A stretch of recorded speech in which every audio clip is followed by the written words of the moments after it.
ओम नमो भगवते वासुदेवाय। श्री कृष्ण गोविंद हरे मुरारे, हे नाथ नारायण वासुदेव, प्रद्युम्न दामोदर विश्वनाथ, मुकुंद माधव भगवन नमस्ते। श्री कृष्ण गोविंद हरे मुरारे, हे नाथ नारायण वासुदेव। भगवान श्री गोपाल कृष्ण महाराज की जय। पार्वती पते हर हर महादेव। सीताकांत स्मरण जय जय राम। गंगा माता की जय। संत सज्जन हो, आपण मागच्या भागामध्ये माता रुक्मिणी यांनी त्या दिव्य अशा ब्राह्मणाच्या हस्ते एक पत्र पाठवलं, एक संदेश पाठवला आणि हा संदेश घेऊन ब्राह्मण भगवान श्रीकृष्णांकडे आला आणि त्या दिव्य ब्राह्मणाने रुक्मिणी मातेचा हा संदेश वाचून दाखवला आणि तो म्हणाला, भगवंताला हात जोडले, नमस्कार केला। इत्येते गुह्य संदेशा यदुदेव मया हृताः विमृश्य कर्तु यच्चात्र क्रियतां तदनंतरम। हे यदुश्रेष्ठा, मी रुक्मिणीने दिलेला हा गुप्त संदेश आपल्या पुढे वाचून दाखवला, तुमच्या हाती सोपवला। आता यावर जे काय आपल्याला करायचे असेल ते करा। आता माझी भूमिका संपली आहे। आणि ब्राह्मणाने भगवंताला वंदन केलं। इथपर्यंत आपण ही कथा पाहिली। यापुढची कथा शुकदेवजी महाराजा परीक्षिता यांना वर्णन करतायत। राजा ऐक, ब्राह्मणाने संदेश सोपवण्याचे महान कार्य केलं। आता भगवंताने त्यावर काय उत्तर दिलेलं आहे तो संदेश ऐकला। भगवंत त्यावर सांगतायत, श्री भगवान उवाच। भगवंताचा प्रतिक्रिया काय आहे त्याच्यावर। तथाहमपि तच्चित्तो निद्रां न लभे निशी, वेदाहं रुक्मिणीनां द्वेषां मम द्वाहो निवारितः। भगवान म्हणतात, भूदेवा काय सांगू, मलाही असंच झालेलं आहे। जशी अवस्था रुक्मिणीची आहे तशीच माझी अवस्था आहे। माझंही चित्त रुक्मिणीच्या ठिकाणी आकर्षले गेलं आहे, कारण तिचं रंग, रूप, गुण, शील याविषयी मला सर्व प्रकारची माहिती आहे, मला ज्ञात आहे। आणि त्यामुळे ती रूपवान, गुणवान, शीलवान, आदिशक्ती सर्व आहे। आणि म्हणून मलाही तिची सारखी आठवण येते। काय सांगू तुला, निद्राम न लभे निशी, मला रात्री झोपही येत नाही रे तिच्या आठवणीने। पण काय करणार, तिचा जो भाऊ आहे रुक्मिणी हा माझा कारण नसताना द्वेष करतो। त्यामुळेच तो आमच्या विवाहाला विरोध करीत आहे। तो माझा द्वेषी आहे आणि म्हणून त्याला हा आमचा विवाह पसंत नाही, हे मला पूर्ण असं ज्ञात आहे। परंतु ब्राह्मणा, चिंता करायचं काही कारण नाही। मी आताच तिचे हरण करतो आणि विवाह मुहूर्त साधतो, असं भगवंताने त्या सात्विक ब्राह्मणाला असा हा संदेश किंवा निरोप दिला। त्यानंतर भगवंताने आपला दारुक नावाचा सारथी होता त्याला रथ सज्ज करायची सूचना दिली, आज्ञा केली की दारुका चल पटकन तयारी कर। आरुह्य सन्ननम शौरिः द्विजमारोप्य तूर्ण गौगरी, अनार्तादेक रात्रेन विदर्भांगम जय।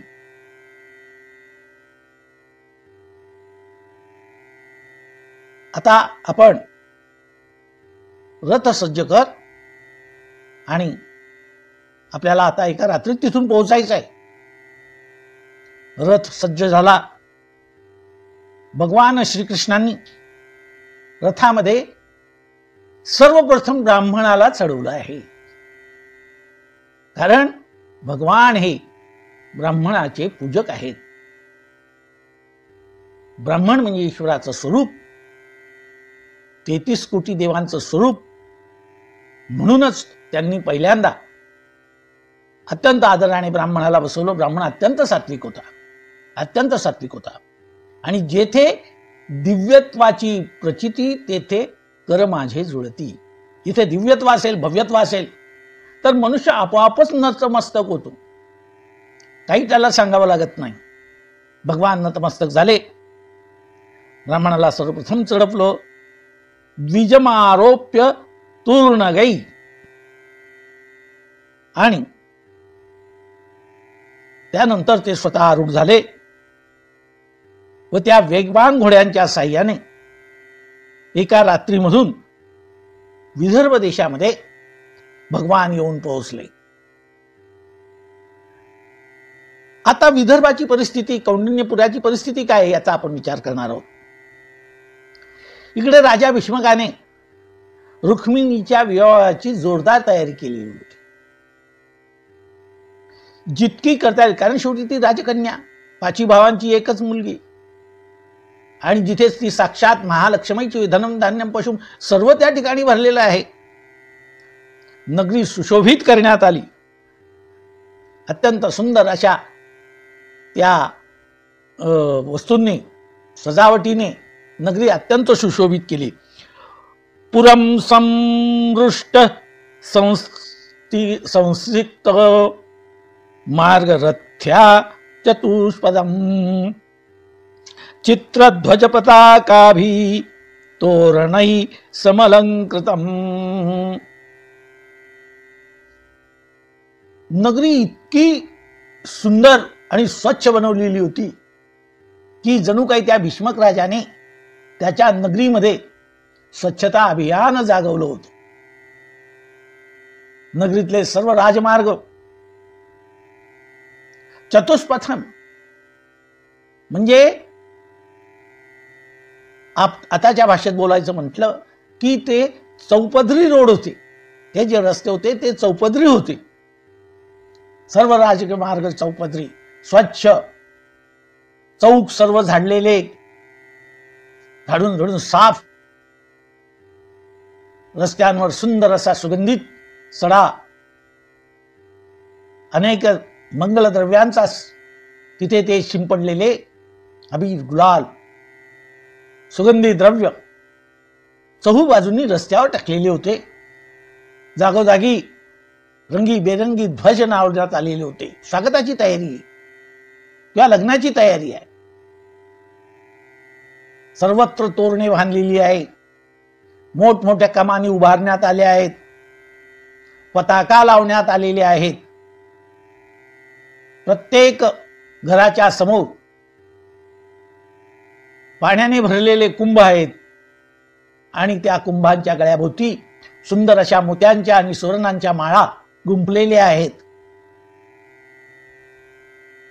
इतकी सुंदरता, इतकी स्वच्छता. ते सुंदर आणि स्वच्छ होते असं नव्हे तर तितकेच पवित्र सुद्धा होते, तितकेच शुद्ध होते. रस्त्यावरचे जे झाडं होते त्या झाडांवर जी पानं हिरवीगार, त्या पानांवर धूळ नाही. सर्व धूळ झटकून झटकून त्या झाडांनाही स्नान घालून ती पानं चकचकीत झालेली होती.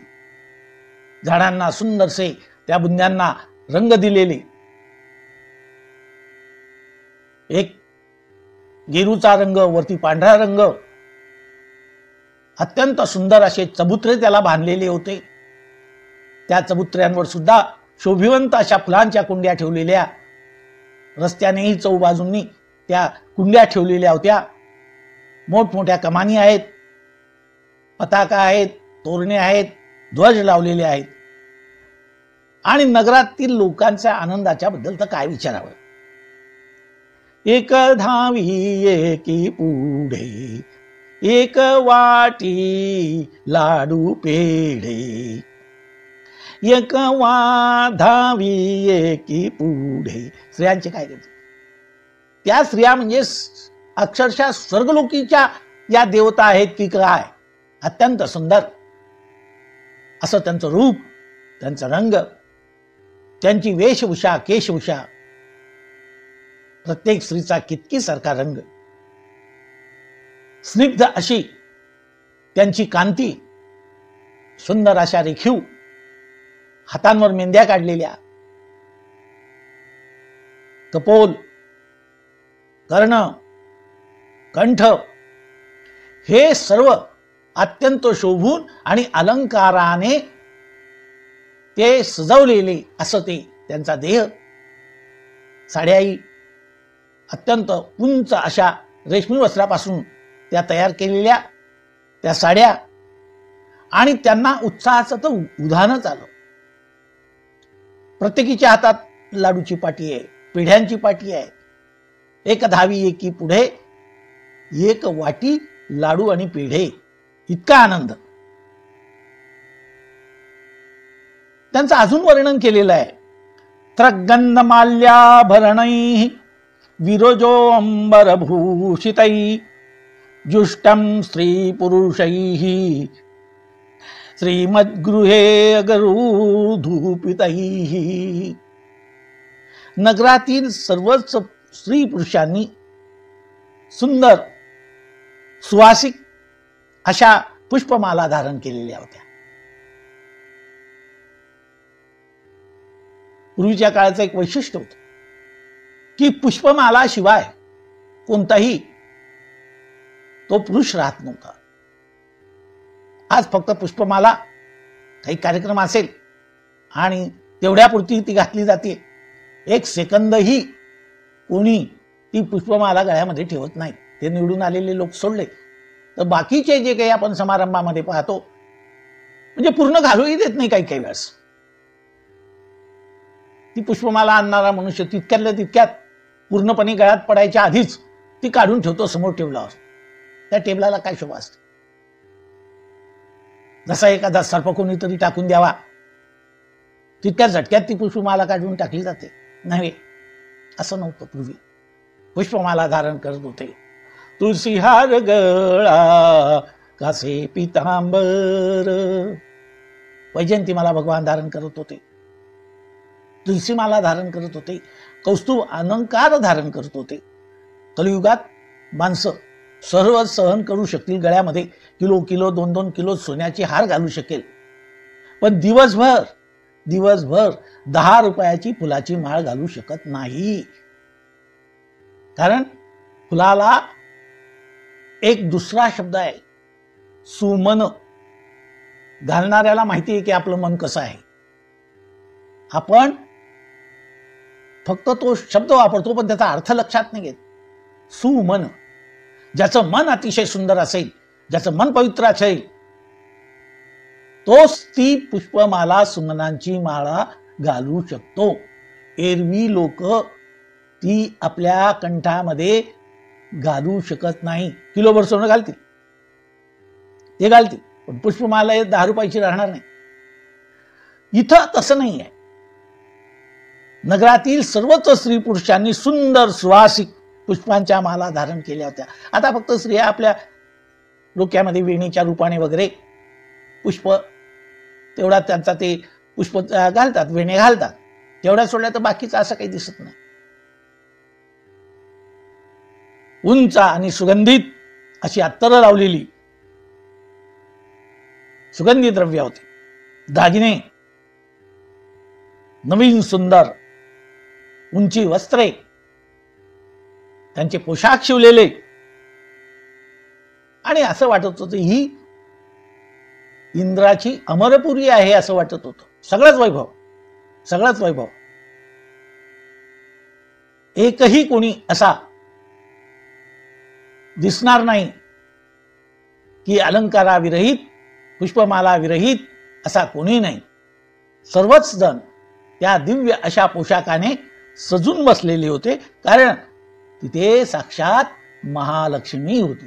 धनम धान्यम पशुम बहुपुत्र लाभम शत संवत्सरम दीर्घमायुः.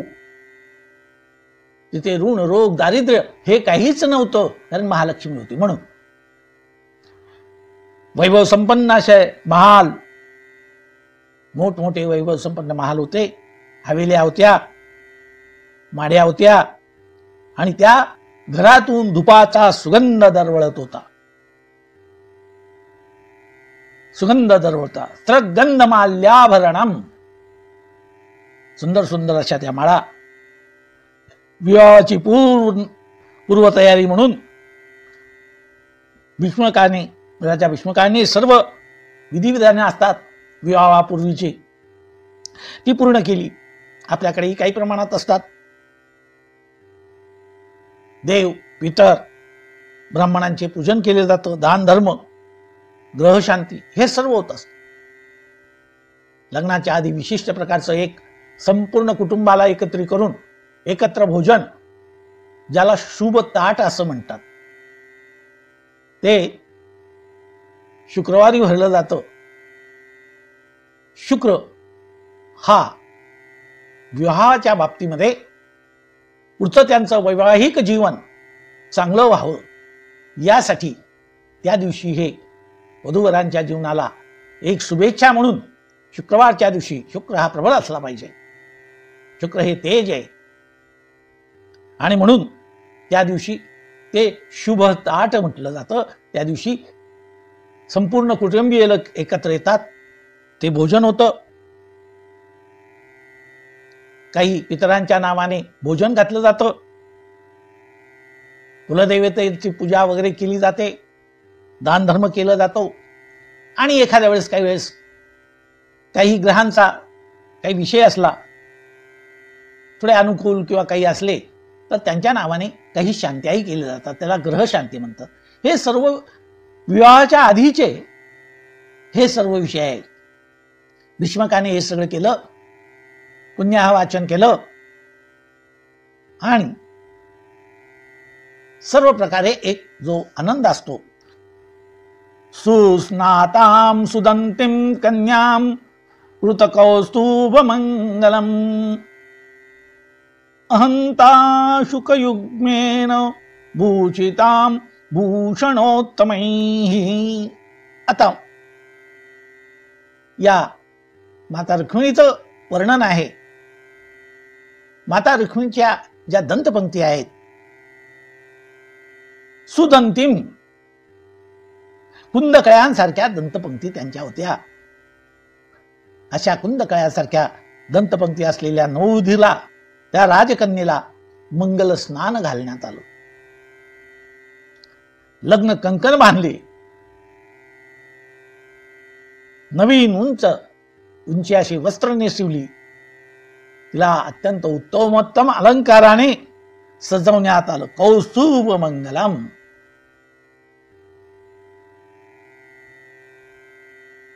आणि जी वधूची, नववधूची जी तयारी करायला हवी, ती सर्व तयारी या ठिकाणी होते.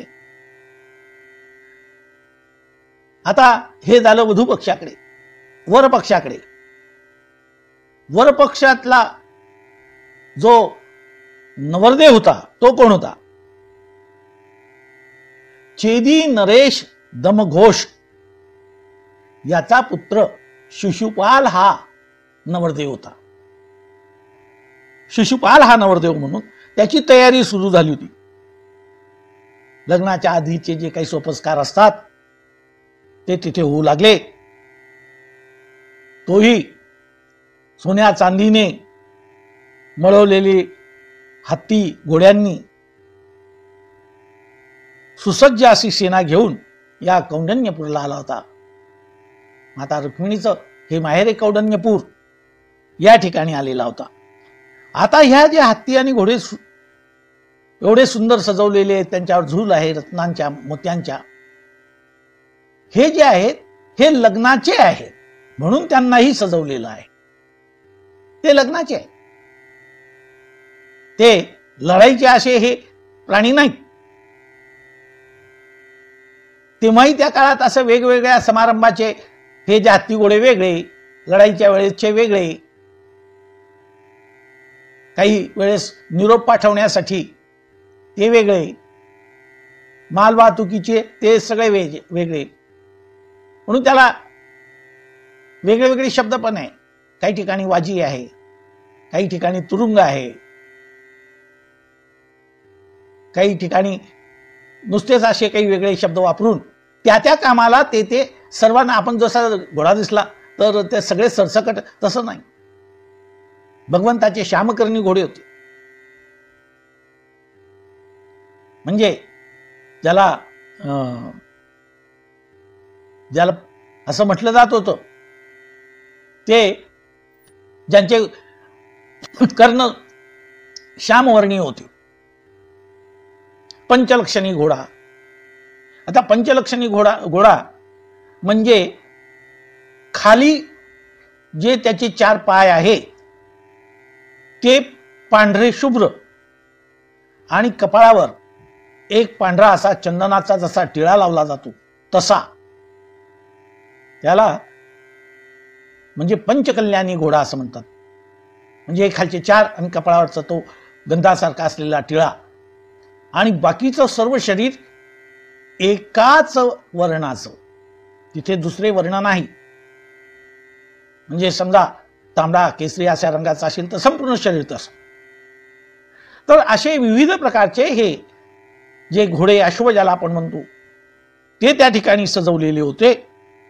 आणि सर्व हा उत्साह आहे. माता महालक्ष्मीचा हा विवाह आहे, भगवान श्रीकृष्ण आणि रुक्मिणी मातेचा हा विवाह आहे. वरपक्षाचे यथायोग्य स्वागत, आदरतिथ्य, मान सन्मान करण्यात आला. अत्यंत आदराने त्यांना वागवण्यात आलं. आता शिशुपालाकडून कोण आलेलं होतं तर शाल्व आला होता, जरासंध आला होता, वक्रदंत आला होता. दंतवक्र किंवा वक्रदंत तो आला होता, विदुरथ आला होता, पौंड्रक आला होता, इत्यादी हजारो राजे हे शिशुपालाचे मित्र होते. हे सर्व शिशुपालाच्या विवाह समारंभासाठी आलेले होते. पण एक गोष्ट लक्षात घेतली पाहिजे, हे जे आहेत हे शिशुपालाचे मित्र आहेत, आणि सर्व विश्वाचा जो लोकपाल आहे त्या भगवान श्रीकृष्णांचे शत्रू आहेत. म्हणजे ज्याच्याशी शत्रुत्व करायला नको, ज्याच्याशी मित्रत्व करायला पाहिजे, त्याचे हे शत्रू. आणि शिशुपाल, शिशु म्हणजे बालक, ज्याची बुद्धीच बालकांसारखी आहे, बालिश, अशा शिशुपालाचे हे मित्र. भगवान श्रीकृष्णाचे हे शिशुपालाचे जेवढे मित्र होते हे सर्व शत्रू होते. आणि या सर्वांना म्हणजे शाल्व असो, जरासंध असो, दंतवक्र असो, पौंड्रिक, यांना काय वाटायचं की रुक्मिणीचा विवाह शिशुपालाशी झाला पाहिजे. ते या मताचे. रुक्मिणी काही केल्या तरी श्रीकृष्णाला मिळता कामा नये यासाठी त्यांची खटपट होती. आता हे एवढे का आले सेना घेऊन? त्यांना निश्चित माहिती होतं की कदाचित या विवाहाला भगवान श्रीकृष्ण आणि बलराम हे येतील, कदाचित नव्हे निश्चित येतील, असं त्यांना असं मनापासून वाटत होतं. आणि ते आले म्हणजे निश्चितपणे त्यांच्याकडून या विवाहाला विरोध होईल, ते विरोध करतील. आणि म्हणून लग्नाची ही तयारी चालू असतानाच त्यांनी ही लढाईची पूर्वतयारी म्हणून आपापल्या सर्व सेना आणलेल्या होत्या.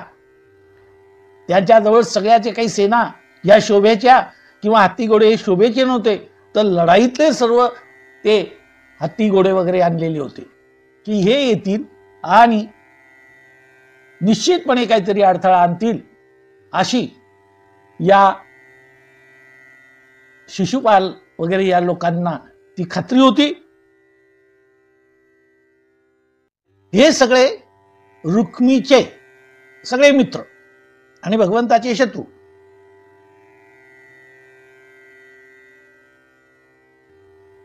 आता आपले जे काही शत्रू होते हे सर्व दुष्ट राजे आहेत. त्या कौंडिन्यपुरामध्ये लढाईच्या तयारीने हे सर्व एकत्र आले होते. यांना लग्नाचा आनंद किती आणि लढाईचा तयारी त्यांनी केवढी केली होती हा या ठिकाणी विषय लक्षात घेण्यासारखा आहे. परंतु या ठिकाणी मात्र श्रीकृष्ण हे एकटेच आलेले होते. श्रीकृष्ण एकटेच आले होते आणि ही बातमी बलरामांना समजली आणि बलरामांनी त्यांच्यानंतर आपली सेना पाठवली. पहिल्यांदा भगवान त्या रथावर आरूढ तो दारुक, स्वतः भगवान श्रीकृष्ण आणि तो दिव्य ब्राह्मण एवढेच होते. पण नंतर बलरामांनी कृष्णाच्या पाठीमागे ती सेना पाठवली. आता इकडे विवाहाला फक्त एकच दिवस राहिला होता शिल्लक आणि रुक्मिणीच्या जीवाची यावेळेस घालमेल सुरू झाली.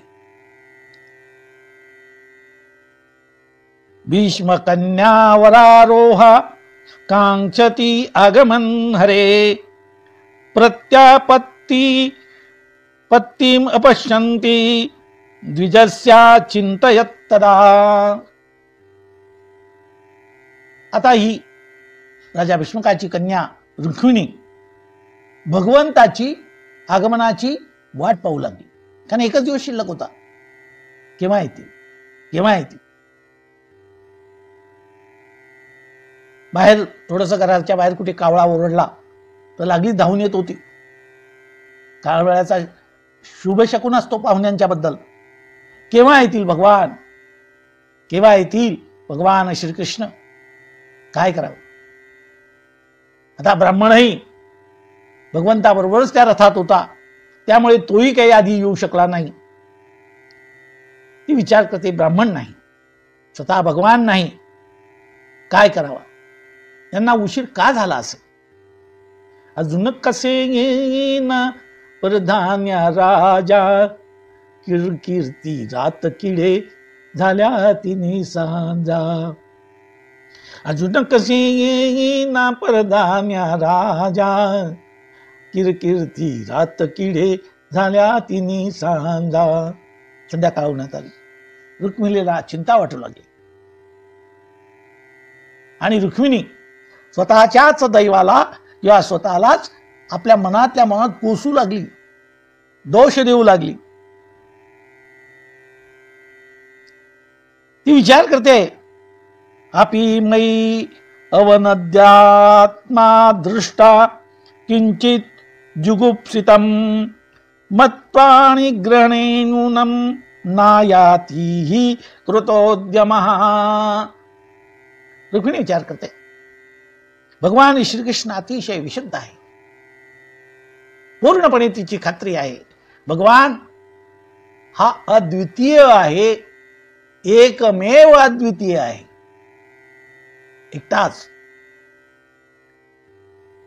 आणि अत्यंत विशुद्ध असं त्या भगवंताचं स्वरूप असल्यामुळे कदाचित त्याला आपल्यात काही दोष दिसत असतील, त्याला काही दोष दिसत असतील आणि भगवंताला आपल्या दासामध्ये आणि भक्तामध्ये यत्किंचितही दोष सहन होत नाही. तो भक्त आणि दास निर्दोष कसा असेल, निर्दोष कसा होईल याकडे भगवंताचं लक्ष असतं.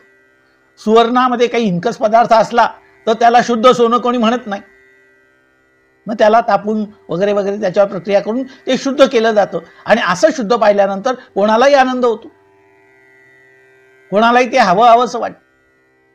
तसं या ठिकाणी भक्त सुद्धा अतिशुद्ध असला पाहिजे. शुद्ध ज्याचा भाव झाला शुद्ध ज्याचा भाव झाला, दुरी नाही देव त्याला, दुरी नाही देव त्याला, तुम्ही तरोनी विश्वतारा, तुम्ही तरोनी विश्वतारा, ताटी उघडा ज्ञानेश्वरा, ताटी उघडा ज्ञानेश्वरा, शुद्ध ज्याचा भाव झाला, शुद्ध ज्याचा भाव झाला, दुरी नाही देव त्याला. ज्याचा भाव शुद्ध होतो त्याला देव हा कधीच दूर नसतो. सतत मागे पुढे उभा राहे सांभाळित, आलिया आघात निवारावे. तो सतत जेथे जातो तेथे तू माझा सांगाते. तो भगवंत सतत त्या भक्ताच्या बरोबर असतो. कडी खांदे तो भक्तांना घेऊन फिरत असतो. विठू माझा लेकुरवाळा, संगे गोपाळांचा मेळा. त्यामुळे भक्तांमध्ये त्यांना भगवंताला यत्किंचितही दोष सहन होत नाही. मग ती स्वतःचा विचार करते, मी कोण आहे? तर मी भगवंताची प्रकृती आहे. मी भगवंताची प्रकृती आहे, जीव स्वरूप असलेली प्रकृती आहे. त्यामुळे कदाचित भगवंताला माझ्यात काहीतरी दोष दिसत असले पाहिजे. म्हणून भगवंताने विवाहासाठी विलंब लावला असेल, हेच एक कारण आहे. मी भगवंताची प्रकृती आहे. प्रकृती आणि पुरुष, प्रकृती आणि पुरुष याचा जर विचार केला तर थोडासा एक शब्द विचारपूर्वक लक्षात घ्या की माणूस जेव्हा आजारी पडतो, काही त्याला दुखणं वगैरे येतं, तेव्हा तो एक शब्द बोलतो. सर्वसाधारण आपल्यालाही परिचित असलेला शब्द आहे, आज माझी प्रकृती ठीक नाही, असा शब्द बोलतो. आज प्रकृती बिघडली आहे.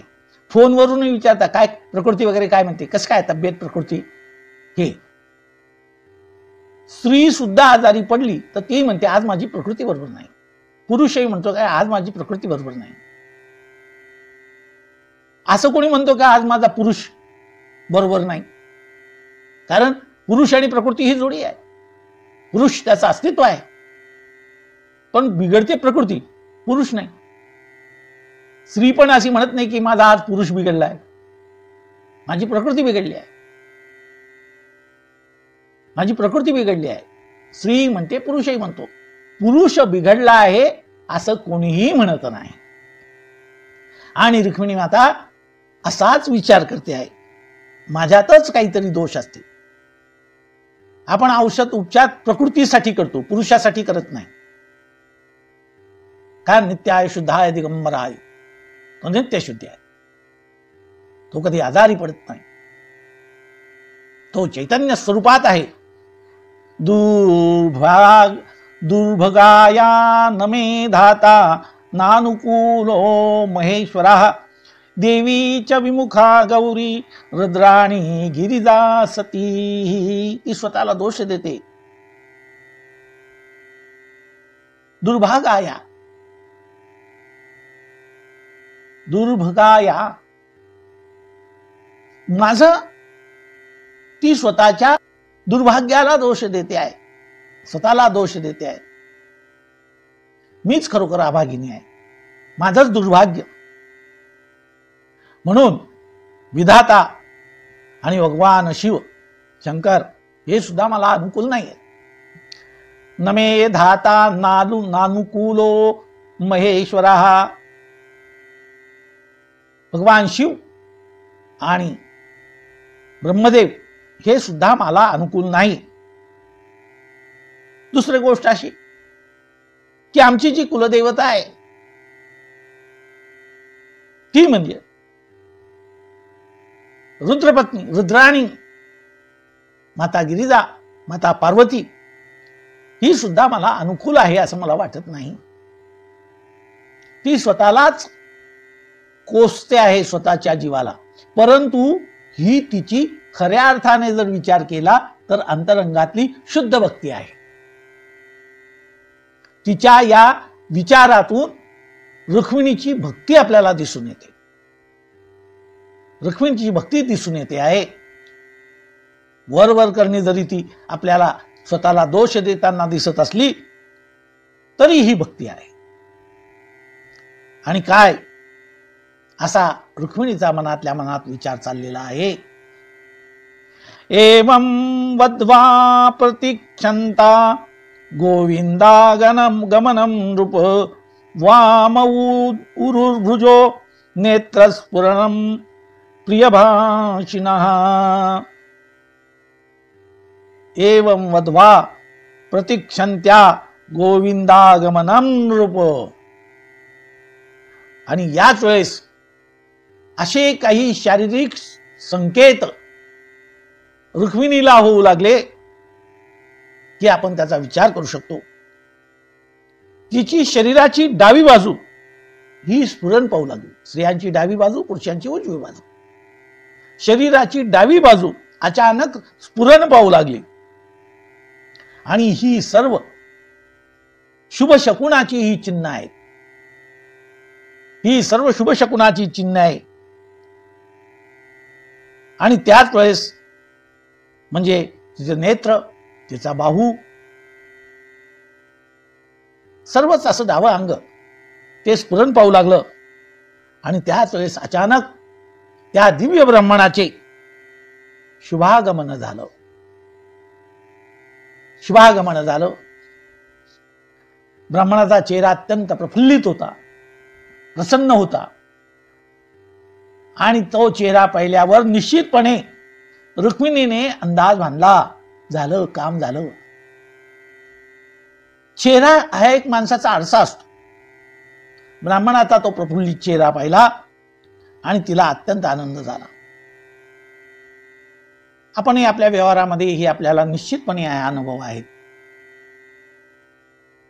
जेव्हा अर्जुन द्वारकेहून परत आले, युधिष्ठिराला भेटले सर्व महाभारताच्या समाप्तीनंतर, तेव्हा त्यांचा चेहरा उतरलेला होता. तो बोलत नव्हता. यावरून तिथे काहीतरी झाला असेल याचा अंदाज युधिष्ठिरांनी घेतला होता. कारण चेहरा हे त्याचं एक असं प्रतीक आहे की कोणाच्याही पटकन लक्षात येऊ शकतं. इथे ब्राह्मणाचा चेहरा प्रफुल्लित. रुक्मिणीने अंदाज केला कार्यसिद्धी झाली आहे. आणि तो ब्राह्मण सांगतोय, तस्या अवेदयत प्राप्तम शशंश यदुनंदनम उक्तम च सत्यवचनम आत्मोपनयन अनयनम प्रती. ब्राह्मणाने सांगितले, रुक्मिणी, भगवान श्रीकृष्ण आले, या कुंदनपुरात आलेले आहेत. आणि त्यांनी सत्यवचन हात उंच करून प्रतिज्ञा केलेली आहे, सत्य प्रतिज्ञा, की मी इथून रुक्मिणीचं हरण करून घेऊन जाणार आहे. उक्तम च सत्यवचनम, त्यांनी सत्याशी ही प्रतिज्ञा केलेली आहे. भिवू नकोस, मी तुझ्याबरोबर आहे. भिवू नकोस, मी तुझ्याबरोबर आहे. सत्य संकल्पाचा दाता नारायण. संकल्प जर सत्य असेल, चांगले असतील, तर परमात्मा त्याला त्या ठिकाणी धावून येतो आणि मदत करतो. आता रुक्मिणीने हा निरोप ऐकला, तिची काय अवस्था आहे. तमागतम समाज्ञाय वैदर्भी हृष्टमानसा न पश्यन्ति ब्राह्मणाय प्रियम अनन्य न मानसा.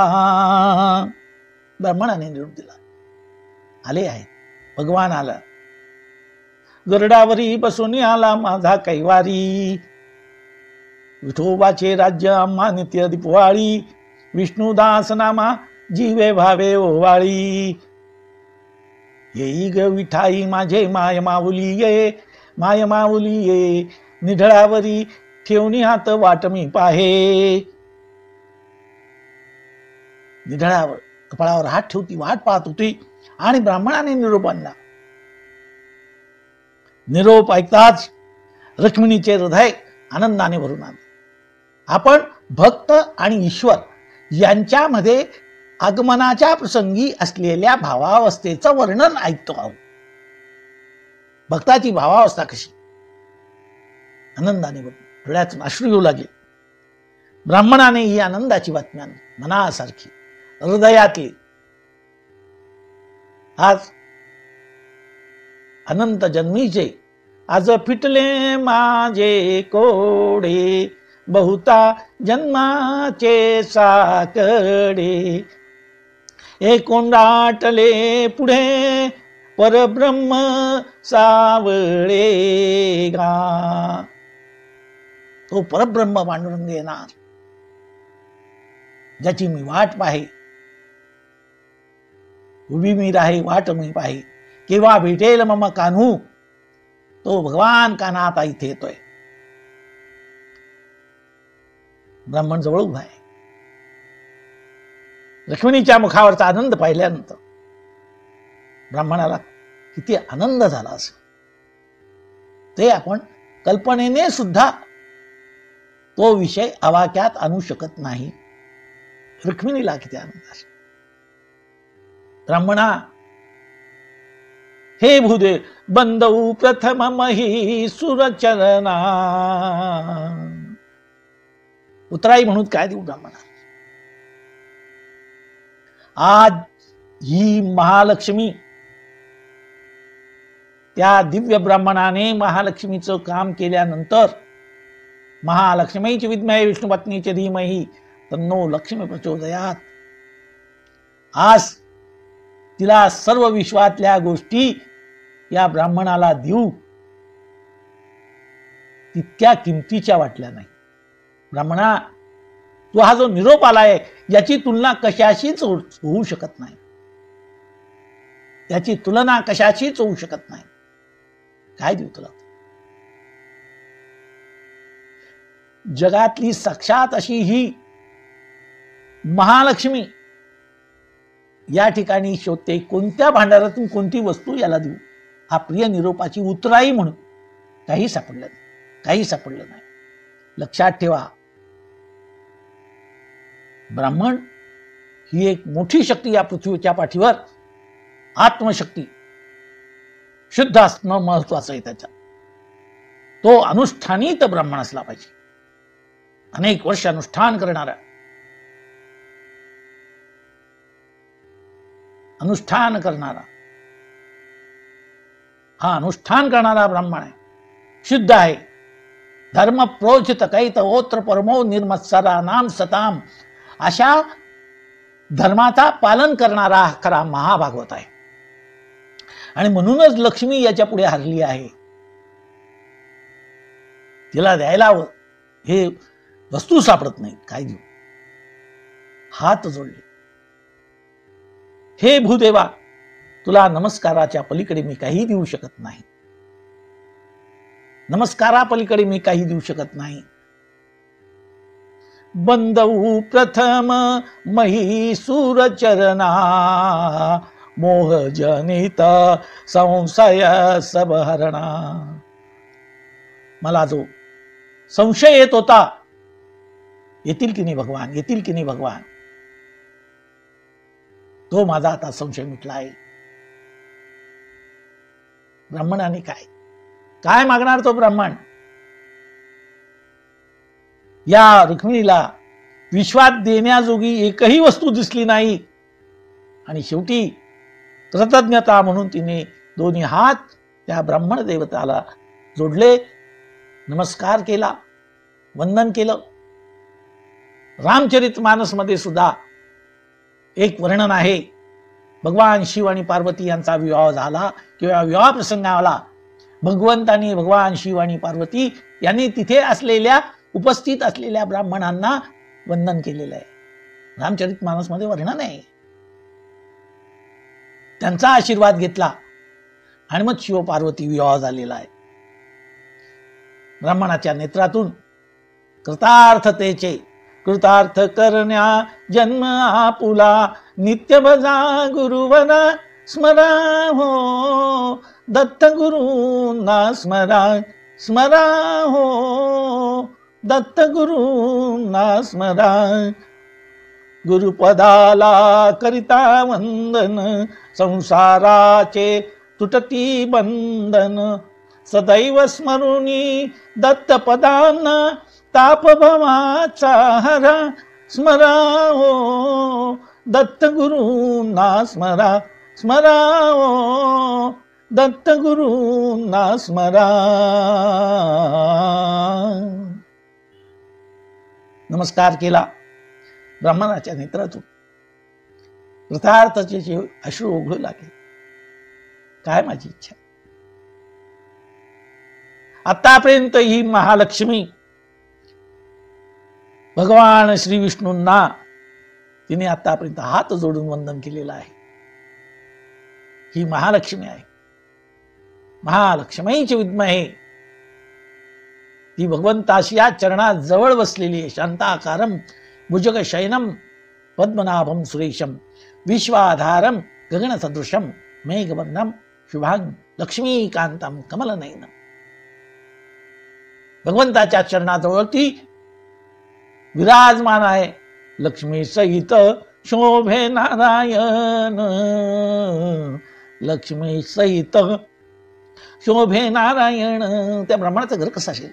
धन्य धन्य संत सदन, धन्य धन्य संत सदन, लक्ष्मी सहित शोभे नारायण.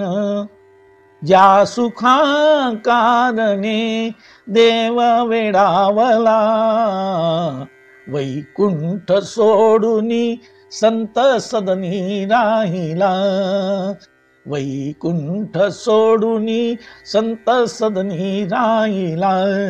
धन्य धन्य संत सदन, लक्ष्मी सहित शोभे नारायण.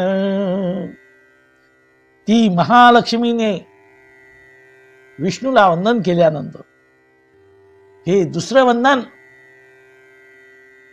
भगवान येणार, हा निरोप घेऊन येणाऱ्या ब्राह्मणाला केलेला आहे. या ब्राह्मणाला केले. थोडक्यात सांगायचं तर जगातील सर्व वैभव, सर्व संपत्ती, सर्व सुदैव, सर्व भाग्य नव्हे सद्भाग्य या ब्राह्मणापुढे नतमस्तक झाले. संतोष हे ब्राह्मणाचं बल आहे. तप हे ब्राह्मणाचं बल आहे. उपासना हे ब्राह्मणाचं बल आहे. ब्राह्मणो मे मुखो मासी. आपल्या ब्राह्मणत्वाचा विसर पडू देऊ नये. आपल्या ब्राह्मणत्वाचा विसर पडू देऊ नका. तेवढंच तेज याही काळात निर्माण होईल.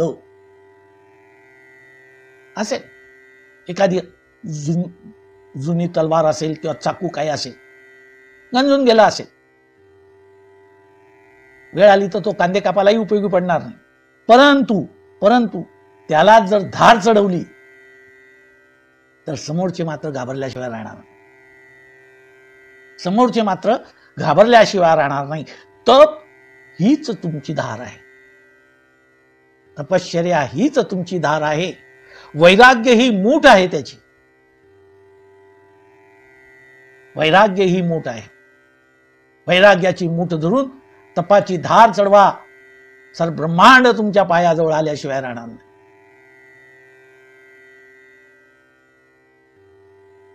तो होता राजहंस एक. बदक नाहीये. बदक नाहीये, राजहंस आहे. मोतीच खाणार. मोती हाच तुमचा चारा आहे. या ब्राह्मणाला महालक्ष्मी नतमस्तक झाली. या पलीकडे या ब्राह्मणाचं काय भाग्य. आता भगवान श्रीकृष्ण आणि बलराम हे विवाह समारंभ पाहण्यासाठी उपस्थित झाले आहे. ही बातमी किंवा ही वार्ता राजा भीष्मकांना समजली आणि मग त्यांना मनातून तसा आनंदच झाला होता की आता भगवान श्रीकृष्ण आलेले आहेत. तर आले देवाजीच्या मना तेथे कोणाचे चाले ना. आता भगवंताच्या मनात जे येईल तेच सत्य होणार आहे. त्यामुळे भीष्मकाची ही चिंता मिटली. कारण जे देवाच्या मनात येईल तेच सत्य आहे. आणि एक उपचार किंवा एक पद्धत म्हणून राजा भीष्मकाने त्यांना ती वार्ता कळल्याबरोबर रीतसर आमंत्रणासाठी काही मानकरी लोक पाठवले. या काही वेळेस आपण म्हणत असतो खरं का खोटं जाऊ द्या, पत्रिका पाठवायला राहून गेलं, विसर पडलो किंवा पोस्टात टाकली मिळालीच नाही, अशा काहीतरी उडवाउडवीची उत्तरं दिली जातात. पण आता या आलेले आहात, बरं झालं, तुमचं खरं प्रेम आहे वगैरे वगैरे असे शब्द गोडव्याचे वापरतो आपण. भीष्मकाने तसाच भगवंताचा बलरामांचा आदर सत्कार केला आणि त्यांना मुक्कामासाठी असं एक सर्व सामग्रीने युक्त असं ते निवासस्थान दिलं. आता भगवान इथे आलेले आहेत, भगवान श्रीकृष्ण, ही बातमी सर्व त्या कौंडिण्यपुरामध्ये पसरली, नगरवासियांना समजली. आणि मग काय ते इतके सोनियाचा दिवस आज अमृते पाहिला, नाम आठविता रूपी प्रकट पै झाला, गोविंदा रे तुझे ध्यान लागो मना, गोपाळा रे तुझे ध्यान लागो मना. सोनियाचा दिवस, या आमच्या नगरीसाठी आजचा दिवस सोन्याचा आहे, ज्याचा आम्ही गुणवर्णन ऐकत होतो, ज्याचं रूप रंग नाम महती पराक्रम हे कानाने ऐकत होतो, तोच हा श्रीहरी या ठिकाणी या नगरीमध्ये त्यांनी पाहिजे. तेथे असे देव उभा, तेथे असे देव उभा, समचरणाची जैसी शोभा, समचरणाची जैसी शोभा, तेथे असे देव उभा. इथे प्रत्यक्ष परमात्मा आलेला आहे, भगवान श्रीकृष्ण आहे. आम्हाला आजचा दिवस सोन्यासारखा दिवस, सोनियाचा दिवस, वर्षे अमृताचा घन. ते सर्व ही नगरवासीय लोक आनंदित झाले, प्रसन्न झाले. आणि ते जिथे भगवंताचा निवास करत होता मुक्कामाच्या जागे, तिथे अलोट गर्दी झाली आणि डोळा भरून ते भगवंताचं रूप पाहू लागले, मंत्रमुग्ध झाले. डोळा भरून या पाहिन तुझे रूप, तेची माझं सुख देई देवा, तेची माझं सुख देई देवा. आणि भगवंताला पाहिल्यानंतर त्यांच्या मनामध्ये तर्क वितर्क होत आहेत. हे वितर्क नगरवासी म्हणतायत, ते आपसामध्ये चर्चा करू लागले, एकमेकाशी म्हणले, हो खरं सांगू का, आपली रुक्मिणी आहे ना, या श्रीकृष्णालाच योग्य आहे, तीच त्यांची पत्नी होण्यास योग्य आहे, जगात तिच्यासाठी दुसरा कोणताही वर नाही. असैव भार्या भवितुम रुक्मिणी रहती नापरा, असावपी अनवद्यात्मा भैष्मा समुचित पती. तिला फक्त भगवान श्रीकृष्ण हा जो आहे हाच पती म्हणून शोभतोय. आणि ते देवाला विनंत्या करतायत, ब्रह्मदेवाला, भगवान शिवाला, माता पार्वतीला, की हे देवा, हे माता पार्वती, हे ब्रह्मदेवा, आमच्यावर तू कृपा कर आणि या रुक्मिणीचा विवाह भगवान श्रीकृष्णाबरोबरच होऊ दे. असे नगरवासीय लोक या विधात्याला प्रार्थना करतायत. नगरवासीय जनांच्या साऱ्या सदिच्छा रुक्मिणीच्या पाठीमागे होत्या, तिच्या पाठीशी होत्या. आणि इतक्यात ग्रामदेवता जगदंबा भवानीच्या दर्शनासाठी रुक्मिणी पायी निघालेली आहे. त्या पत्रात वर्णन केलेलं आहे रुक्मिणीने की आदल्या दिवशी आमच्या घराची अशी कुलरीती आहे की आम्ही देवीच्या दर्शनाला जातो, त्यावेळेस तुम्ही या आणि त्यावेळेस संधी साधून माझं हरण करा. रुक्मिणी माता पार्वतीच्या दर्शनाला निघालेली आहे. तिच्या सोबतीला शस्त्रधारी सैनिक आहे, अनेक सवास्न स्त्रिया आहेत मैत्रिणी आहेत, वाद्य वाजवणारे आहेत, कुलश्रेष्ठ अशा ब्राह्मण स्त्रिया आहेत, सूत आहे, मागधी आहे, भाट आहे, असा सर्व लमाजमा रुक्मिणीबरोबर माता भगवतीच्या देवीच्या दर्शनासाठी आलेला आहे. आणि गावाबाहेर भगवती देवीच्या जवळ हे मंदिरात आलेले आहे. त्यावेळेस भगवती मंदिराच्या त्या जवळ आल्यावर रुक्मिणीने आपले हात पाय धुतले, आचमन केली, अंतर्बाह्य पवित्र झाली. यस्मरेत पुंडरीकाय सव बाह्याभ्यंतर शुचिः. ओम पुंडरीकाक्षाय नमः, ओम पुंडरीकाक्षाय नमः, ओम पुंडरीकाक्षाय नमः. आणि शांत चित्ताने ती या भगवती देवीच्या समोर हात जोडून बसलेली आहे. आसाद्य देवी सदनम धौत पाद करांबुजा अपस्पृश्य शुची शांता प्रविवेश अंबिकांतिकम. देवीला नमस्कार केला. वृद्ध ब्राह्मण स्त्रियांनी माता रुक्मिणीची हळदी कुंकू तिला अर्पण केलं. नारळाची उटी, बांगड्या समर्पण करायला सांगितलं की पूजा कर. भगवतीची नारळाची उटी भरली, यथायोग्य पूजन अर्चन केलं आणि रुक्मिणीने हात जोडले, देवीला प्रार्थना केली. नमस्ते त्वांबिक भीक्षणं स्वसंतानयुतां शिवां भूयात् पतिर्मे भगवान कृष्ण तदनुमोदताम.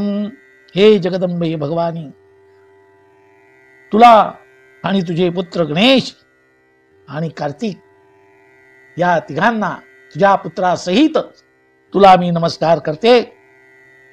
आणि माझी इच्छा आहे की तू भगवान श्रीकृष्णच मला पती म्हणून मिळावेत असा वर दे. हात जोडून तिने भगवतीची आरती केली. जय जय भवानी मनरमणी माता कुलस्वामिनी 14 भुवनांची स्वामिनी महिषासुरमर्दिनी. जय जय भवानी मनरमणी माता कुलस्वामिनी 14 भुवनांची स्वामिनी. अशा प्रकारे तिने भगवतीची आरती केली. आणि आपल्याला रूपम देही, जयम देही, यशो देही, द्विषो देही अशा प्रकारची सुख समृद्धी आणि पती मागून घेतला. त्यानंतर धूप, दीप, गंधाक्षदा, पुष्पमाला, नैवेद्य, फूल, नमस्कार केला, प्रदक्षिणा घातली, सर्व उपचार भगवतीला अर्पण केलं. सवाष्ण ब्राह्मण स्त्रियांच्या तिने ओट्या भरल्या. त्या सवाष्ण स्त्रियांनी तिला पोट भरून आशीर्वाद दिला. तस्यै श्रीस्त प्रददु शेषां युयुजु आशिषः ताभ्यो देव्यै नमश्चक्रे शेषां च जगृहे वधूः. ब्राह्मण स्त्रियांनी रुक्मिणीला पोट भरून आशीर्वाद दिले. अखंड सौभाग्यवती भाऊ, सीता सावित्री हो असा आशीर्वाद देण्याची पद्धत आहे आपल्याकडे. आणि तिला आशीर्वाद म्हणून रुक्मिणीला पुष्पमाला अर्पण केली. नववधू असलेल्या या रुक्मिणीने ब्राह्मण स्त्रिया व माता अंबिकेला वंदन करून ती प्रसाद माला आपल्या मस्तकावर लावली, धारण केली. आता रुक्मिणीच्या स्वरूपाचं वर्णन केलेलं आहे. देवीचं पूजन झालं. रुक्मिणी दासीबरोबर मंदिराच्या बाहेर आली. ती भगवंताप्रमाणेच रुक्मिणी कशी विश्वातील साऱ्या वीरांना मोहित करणारी अशी जगदंबा होत. सुंदर कटी प्रदेश, मुखावर चमकणारे कुंडलाचे तेज, जे कानात कुंडल होते त्याचं तेज माता रुक्मिणीच्या कपोलावर चमकत होतं. रत्नजडित असा कमरपट्टा, उंच असं वस्त्र.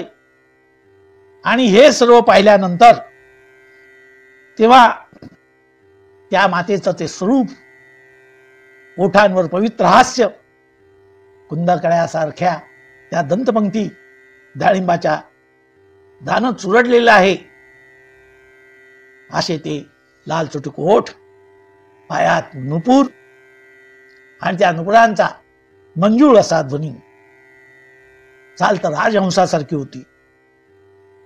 आणि त्या मातेचं सौंदर्य पाहिल्यानंतर बाकीचे जेवढे लोक होते, राजे होते, वीर योद्धे होते, ते दिपून गेले.